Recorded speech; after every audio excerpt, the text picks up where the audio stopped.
Are you tired of following the law and obeying the rules? Do you want to dominate cyclists on the road? Well, why not come down to the space agency and become a certified bus driver? Wait a minute, space agency? Why are we going to the space agency? But that's not all. Stick around and we'll teach you exactly how this space bus works. You freaking killed him.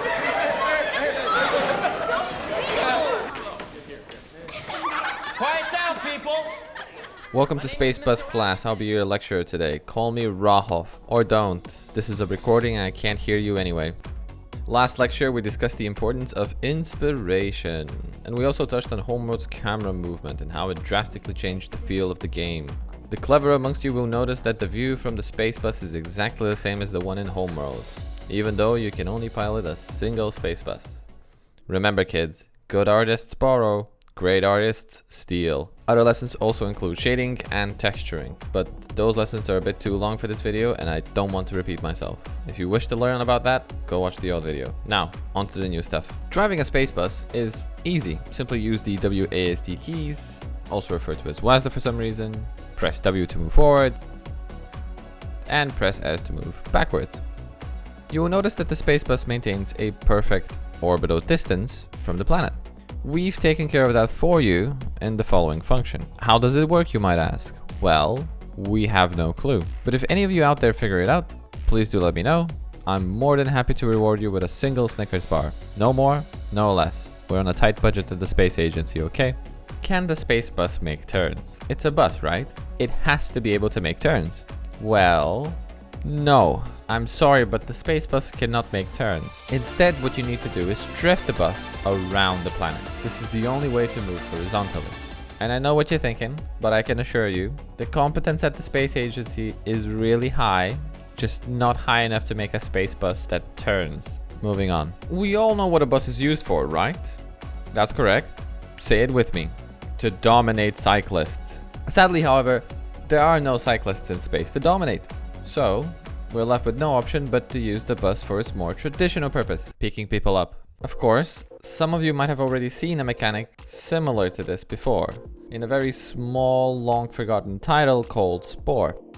Spore is a fantastic game, with a lot going for it, and you don't really need me to say that. There are plenty of people out there who already praise the game. What matters about Spore is the space age, where the player gets the ability to pick up. Naturally in Spore, you don't play as a defective drift-only space bus. Instead, you're just a regular old spaceship that can do a lot more than just pick people up. You can also pick up trees and then put them back down. Truly revolutionary for its time. Okay, so what about our space bus? Can it also pick people up and spit them back out? Hey guys, it's Rocco from the future. Just wanted to let you know, I only realized Spore had this mechanic while writing this script. Found it a bit surprising how long childhood inspiration lasts. Anyway, back to the video. The space bus cannot pick people up or put them back down. Instead, you get this little pointer on the planet and you have to drift over to it. Once you're over the pointer, you've automatically picked someone up. We'll keep this mechanic simple for now and we'll expand on it in the future, depending on what the space agency budget allows. Here is a better question. Once you pick these people, where do you take them? You're still on the same planet, are you not? This is where the space agency actually begins to shine. We've introduced a new revolutionary technology, the bus stop. Yes, I know, it's a real shame I cannot hear all of you clapping right now, but the lecture must go on. Using the bus stop, we can travel from one planet to another. Believe it or not, this process is fairly easy to implement, but difficult to get right. Let me explain. While the space bus is on the planet, you, the driver, are in control of a real-time movement system. Remember WASD? Exactly. The bus can move freely around the planet, but what happens when the bus is not on the planet? It flies off, of course, and it starts spamming the game engine with errors. Essentially what happens is the space bus is always looking for a planet to orbit around. An easy fix would be to simply disable the bus. I'm disabled. Like going from training wheels to wheelchair. So what we do is, we just wheelchair the bus to the next planet, and when we hit the arrival stop, then we put the training wheels back on.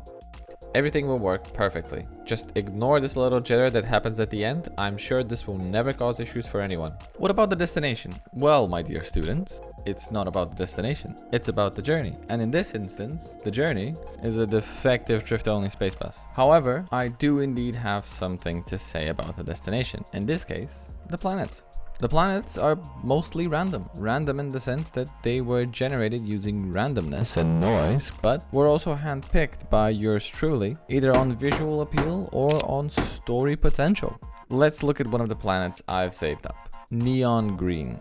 Not to be confused with Neon White.